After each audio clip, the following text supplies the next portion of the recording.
Salam, hörmətli şagirdlər. 9-cu sinif buraxılışı üçün hazırlaşan şagirdlərə model suallardan birinin izahını vermək istəyirəm. Ehtimal nəzəriyyəsinə aid düşmə ehtimalı yüksək olan sual tipidir. Deməli, 2 qutu verilibdir. Uşaqlar, birinci qutuda ağ kürələrin sayı 3-dür, qara kürələrin sayı 4-dür. İkinci qutuda isə ağ kürələrin sayı 4-dür, qara kürələrin sayı isə 2-dir. Deməli, deyir ki, hər qutuda təsadüfi olaraq, hər qutudan təsadüfi olaraq bir kürə çıxarılır. Çıxarılan kürələrin müxtəlif rəngli olması hadisəsi ehtimalını tapın. Yəni, bir kürə buradan çıxarılacaq, bir kürə buradan. Onlar müxtəlif rəngli olmalıdır. Deməli, burada cəmi 7 kürə var, burada cəmi 6 kürə var. Buradan əgər ki, bir ağ çıxartsam, digərindən bir qara çıxartmalıyım. Yəni, birinci qutudan əgər ağ çıxardıramsa, ikinci qutudan qara çıxmalıdır. Bu, birinci halımızdır.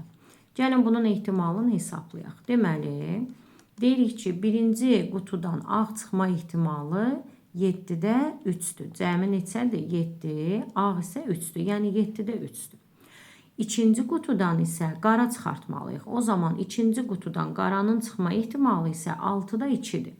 Yazacaq 6-da 2 və vurma yazacaq. Nə səbəbə? Çünki 2 dənə kürə götürəcəyik vədir.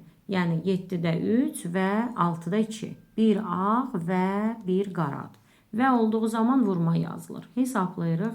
6-da 42-də 6 ixtisar eləyirik 7-də 1.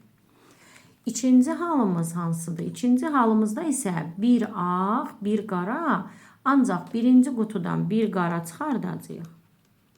İkinci qutudan bir ağ və bir ağ. Bunun ehtimalını hesablasaq, uşaqlar, deməli, birinci qutudan qaranın çıxma ehtimalı, qara 4 dənədir, ümumi 7-dir. Demək, 7-də 4-dür. Eyni qaydada vuracaq. İkinci qutudan isə ağ çıxma ehtimalı 6-da 4-dür. Hesablasaq, alarıq 42-də 16, ixtisar eləsək 21-də 8. İndi bu cavabları toplayacaq. Nə səbəbə? Çünki ya 7-də 1 olacaq, ya 21-də 8. Yəni, ya bir ağ, bir qara, ya bir qara, bir ağ çıxmalıdır. Yəni, qutuların yerində rənglər müxtəlif çıxdığına görə. Yazırıq 7-də 1, toplayaq 21-də 8. Ortaq məxrəcə gətirsək 21 olar. Burada 3, burada 1, topladıq 21-də 11. Deməli, cavab olacaq 21-də 11. Əgər bu cürə tam yazılarsa, ümumi balımız da tam verilər. Çox sağ olun, təşəkkürlər.